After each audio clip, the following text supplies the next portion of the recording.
Hi అండి. నేను మీ దివ్య. మనకి ఎప్పుడు ఎరిక్షన్ అనేది ఎప్పుడు కన్ఫ్యూజ్ వస్తూ ఉంటుంది కదండి. క్లిష్ట పరిస్థితులు, లక్షణాలు ఇవి బట్టి పట్టకుండా ఒక్కొక్క ఏజ్ని ఒక్కొక్క సెంటెన్స్లో గుర్తుపెట్టుకుంటే ఇంకెప్పటికీ మర్చిపోలేమండి. నేనైతే అలాగే పెట్టుకున్నాను కోడింగ్గా. అది మీకు ఈరోజు నేను చెప్తాను. ఫస్ట్ వన్ వచ్చేసి పూర్వ శైశవ దశ. ఇది 1 year లోపు బేబీ కదండి. సో 1 year లోపు ఫర్ ఎగ్జాంపుల్ మనకి ఎవరికైనా బయట వాళ్ళు ఎవరికైనా 1 year లోపు బేబీని చూడగానే ఏమనిపిస్తుంది, ఎత్తుకోవాలనిపిస్తుంది కదా. వాళ్ళని చూడగానే క్యూట్గా అనిపిస్తారు కదా. సో మనకి వాళ్ళని ఎత్తుకోవాలని ఆశ కలుగుతుంది. కానీ వాళ్ళ పేరెంట్స్ ఏమనిపిస్తుంది, వీళ్ళు ఎవరో బయట వాళ్ళు మన పిల్లల్ని ఎత్తుకుంటారంట అని వాళ్ళకి నమ్మకం, అపనమ్మకం. మన మీద నమ్మకం ఉండొచ్చు, లేదా నమ్మకం లేకపోవచ్చు. సో అందుకని మనకేమో 1 year లోపు బేబీని చూడగానే ఆశ కలుగుతుంది వాళ్ళని ఎత్తుకోవాలని.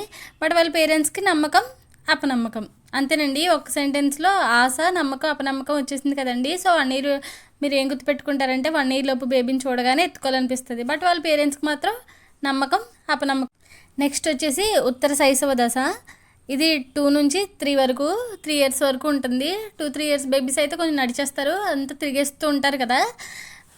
ఇలా ఇది కొంచెం చిన్న స్టోరీలా గుర్తుపెట్టుకున్నానండి. ఫర్ ఎగ్జాంపుల్ ఒక మదర్ ఒక 3 years లోపు బేబీని విక్టరీ బజార్కి ఏదో ఒక షాప్కి అయితే తీసుకెళ్లారు.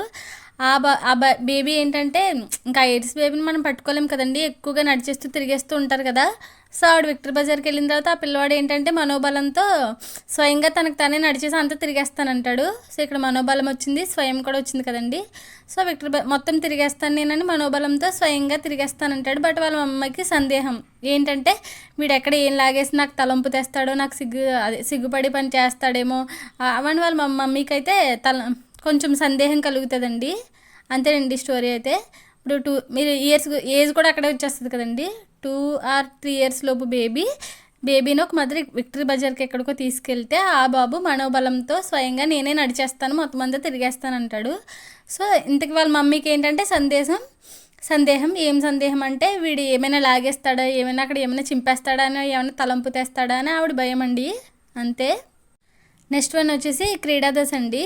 3 to 5 years వరకు ఉంటుంది ఇది ఆల్రెడీ నేను ప్రీవియస్ పేపర్స్ ఎక్స్ప్లెనేషన్లో ఈ కోడింగ్ అయితే చెప్పాను. సో 3 to 5 years పిల్లలు ఎవరో క్రికెట్ ఆడుతున్నారు. ఇంకా 2 balls ఉన్నాయి. బట్ 4 runs అయితే తీయాలి. ఒకడైతే చొరవ చూపించుకుని మరీ వెళ్ళిపోయి నేను ఆడతాను, నేను ఎలా కొడతానని వెళ్ళిపోతాడు. బట్ 2 balls వేస్ట్ చేసి గేమ్ అయితే లాస్ అయిపోతారు వాళ్ళు. సో వాడికి అప్పుడు అనిపిస్తుంది నేను తప్పు చేశాననే భావన వాడికి అనిపిస్తుంది.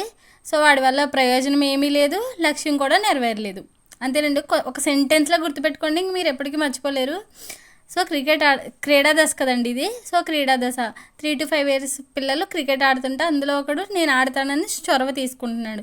చొరవ తీసుకుని ఆడిన తర్వాత ఏమైంది, గేమ్ లాస్ అయిపోయారు. సో వాడు ఫీల్ అయ్యాడు, నేను తప్పు చేశానని వాడికి ఫీలింగ్ అయితే వచ్చింది. బట్ వాడి వల్ల మనకు అక్కడ గేమ్లో ప్రయోజనం లేదు, లక్ష్యం అనేది నెరవేరలేదు కదండి. అపరాధ భావన. సో తప్పు చేశాననే భావన. ఓకేనండి. నెక్స్ట్ వచ్చేసి పాఠశాల దశ 6 to 12 years. ఇక్కడ ఏంటంటే శ్రమించడం, న్యూనతాభావం, సామర్థ్యం, క్రమశిక్షణ కదండి. సో ఇక్కడ మన పేరులోనే ఉంది పాఠశాల దశ అని. సో 6 to 12 years అని గుర్తుపెట్టుకుంటాం. పాఠశాలలో మనకు మెయిన్గా క్రమశిక్షణ అనేది ఉంటుంది కదండి. సో అక్కడ మనం చాలా కష్టపడి శ్రమించి చాలా సామర్థ్యాలు అయితే నేర్చుకుంటాం కదా. సో పాఠశాలలో క్రమశిక్షణ అనేది ఉంటుంది. అక్కడ మనం ఎక్కువగా శ్రమించి అన్ని సామర్థ్యాలను ఇంప్రూవ్ చేసుకుంటాం. కానీ స్కూల్లో మనకి స్టేజ్ మీదకి ఎవరైనా టీచర్స్ మనల్ని పిలిచి ఏదైనా మాట్లాడమన్నా, ఏదైనా ఎక్స్ప్లెయిన్ చేయమంటే మనకి కొంచెం న్యూనత భావం అనేది వస్తుంది కదండి, టెన్షన్ వస్తుంది కదా. సో అంతే. ఈ కోడింగ్ అంటే అంతేనండి. సెంటెన్స్లో గుర్తుపెట్టుకుంటే ఇంకా వర్డ్స్ అన్నీ అందులోకి వచ్చేస్తాయండి. పాఠశాలలో క్రమశిక్షణ అనేది ఉంటుంది. ఇక్కడ చాలా శ్రమించి సామర్థ్యాలన్నీ పెంచుకుంటాం. కానీ టీచర్స్ ఎవరైనా పిలిస్తే స్టేజ్ మీదకి వెళ్ళి ఏదైనా మాట్లాడమంటే మనకు మాత్రం న్యూనత భావం అనేది వస్తుంది కదా. అంతేనండి ఇదైతే. నెక్స్ట్ వచ్చేసి కౌమార దశ 12 to 20 years వరకు ఉంటుంది. ఇక్కడ పాత్ర గుర్తింపు, పాత్ర సందిగ్ధం, విశ్వసనీయత, తదాత్మం, సంభ్రమం. ఇది ఎలా గుర్తుపెట్టుకుంటారంటే కౌమార దశ అంటే మెయిన్గా ఏముంటుందండి, నాయకి ఆరాధనలు ఎక్కువగా ఉంటాయి కదా ఈ దశలో. అంటే హీరోయిన్స్ని ఎక్కువగా వాళ్ళని ఇమిటేట్ చేసుకుంటూ వాళ్ళలాగే రెడీ అవ్వాలని అనుకుంటారు కదా. అమ్మాయిలైనా అబ్బాయిలైనా, ఏ హీరో అయితే పవన్ కళ్యాణ్ ఎవరైతే వాళ్ళు, సో ఏ ఫ్యాన్స్ అయితే వాళ్ళు. సో ఇప్పుడు ఏ హీరోని అయితే తను ఆరాధిస్తున్నాడో తనలో తదాత్మ్యం చెందాలనుకుంటాడు. అంటే తనలో డ్రెస్సింగ్ వేసుకోవాలనుకుంటాడు. హీరోయిన్ కొత్త మోడల్ డ్రెస్ వేసుకున్నాడు అంటే తను కూడా ఆ కొత్త మోడల్ డ్రెస్ వేసుకుని ఆ రోజు కాలేజ్కైనా ఎక్కడికైనా వచ్చాడు అనుకో, సేమ్ డ్రెస్ కానీ సేమ్ షర్ట్ కానీ వేసుకుని కాలేజ్కి వస్తే అప్పుడు తను ఏం కోరుకుంటాడు, పాత్ర గుర్తింపు, అందరూ తను చూడాలి అని అనుకుంటాడు కదా.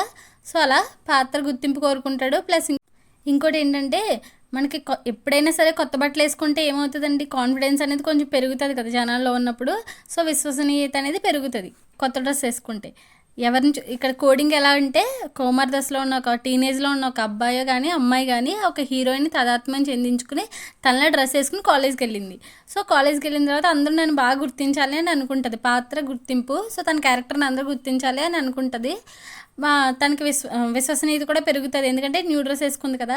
అంటే ఇది కొంచెం కామెడీగా ఉంటుందండి, నాకైతే అలాగే గుర్తుంది. సో నేను అదే మీకు చెప్తున్నాను. నెక్స్ట్ వన్ వచ్చేసి పూర్వ వయోజన దశ 20 to 30. ఇది ఈజీలేండి. సాన్నిహిత్యం, ఏకాంతం, ప్రేమ. ఇప్పుడు 20 to 30 వాళ్ళందరూ ఎవరు మ్యారేజ్లు చేసుకోవడానికి రెడీగా లేరు, అందరూ ఏకాంతంగా సింగిల్గా ఉండాలనుకుంటున్నారు. బట్ లవ్ ఉంటుంది అందరికీ, ఫ్రెండ్షిప్, సాన్నిహిత్యం కూడా ఉంటుంది. సో ఇప్పుడు మ్యాక్సిమం అందరికీ 20-30 ఇయర్స్ లోపల అందరూ ఫ్రెండ్షిప్, ప్రేమ అన్నీ ఉంటున్నాయి. బట్ అందరూ ఏకాంతంగానే ఉండాలి, ఫ్యూచర్లో మ్యారేజ్ అయితే చేసుకోకూడదు అనుకుంటున్నారు కదా. సో అంతేనండి, ఇది చిన్నదే లైన్. నెక్స్ట్ వచ్చేసి మధ్య వయోజన దశ 30 నుంచి 60 ఇయర్స్, అంటే మన పేరెంట్స్ ఏజ్ అండి ఇది. ఇక్కడ నేనైతే మా మదర్ కోసం గుర్తుపెట్టుకున్నాను. ఏం లేదండి, మా మదర్స్ ఎవరైనా సరే మన కోసం ఏదైనా చేయడానికి రెడీగా ఉంటారు కదా. సో మనం ఏం అడిగినా సరే వాళ్ళు ఉత్పాదకత చేస్తారు, ఏదైనా తయారు చేసి ఇస్తారు, మనల్ని సంరక్షిస్తారు కూడా మన మదర్స్. బట్ మనం ఎప్పుడైనా కోపమించి మన మదర్ మీద అరిచి చేస్తే మాత్రం ఆవిడ స్తబ్దంగా సైలెంట్గా, మా మదర్ అయితే అలా సైలెంట్గా ఉండిపోతారు. సో నేను అందుకని అలా గుర్తుపెట్టుకున్నాను. సో మధ్య వయోజన దశ అంటే మన పేరెంట్స్ని గుర్తుపెట్టుకోండి, వాళ్ళు మన కోసం ఏదైనా రెడీ చేయగలరు, మనల్ని సంరక్షించగలరు. మనం ఎప్పుడైనా అరిచినా ఏమైనా చేసినా వాళ్ళు సైలెంట్గా అయితే ఉండిపోతారు కదండి. సో అలాగా. నెక్స్ట్ వచ్చేసి పరిపక్వ దశ, ఇది 60 సంవత్సరాల వయసు అండి. ఇదేంటంటే ఒక ఓల్డేజ్ హోమ్ ఉంటుంది కదండి.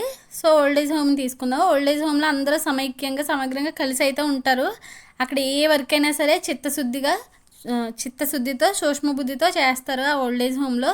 బట్ వాళ్ళకి ఎప్పుడూ నిరాశగానే ఉంటారు, ఎందుకంటే ఇంటికి దూరంగా ఉన్నామని నిరాశ వాళ్ళకి ఉంటుంది. అంతేనండి, ఇది వృద్ధాప్య దశ కదండి పరిపక్వ దశ అంటే. సో వృద్ధాప్యంలో అందరూ సమైక్యంగా కలిసి అయితే ఓల్డేజ్ హోమ్లో ఉంటారు. ఇక్కడ అందరూ కలిసి చిత్తశుద్ధిగా ఎవరి వర్కాలు చేసుకుంటారు సూక్ష్మబుద్ధితో. సో బట్ వాళ్ళకి కానీ అక్కడ ఒంటరిగా ఉండడం వల్ల నిరాశ అనేది ఉంటుంది. అంతేనండి, థ్యాంక్ యూ. ఇంకా సైకాలజీ చాలా కోడింగ్స్ ఉన్నాయండి, నేను చెప్తాను ఒకటి. Thank you. సబ్స్క్రైబ్ చేసుకోండి. నేను ఇంకా ఇందులో ఒక చిన్న ఇంపార్టెంట్ అయితే ఉన్నాయండి, ఇవి కూడా మీరు ఒకసారి చూసుకోండి. మన టెట్లో అడిగాడండి, 2024 అక్టోబర్లో జరిగింది కదా. ఈ బిట్ అడిగాడు. సో మీరు ఈ బ్యాక్ సైడ్ ఉన్న ఓన్లీ ఆ టేబుల్ ఒకటే కాకుండా ఈ బ్యాక్ సైడ్ ఉన్నాయి కూడా ఒకసారి మీరు చూసుకోండి. వ్యక్తి పూజ దశ ఎక్కడ కనిపిస్తుంది అని అడిగాడు. సన్నిహిత్యం, ఏకాంతంలో కనిపిస్తుంది. నాయక ఆరాధన అయితే పాత్ర గుర్తింపు, పాత్ర సంసిద్ధంలో కనిపిస్తుందండి. ఒకసారి చూసుకోండి. Thank you.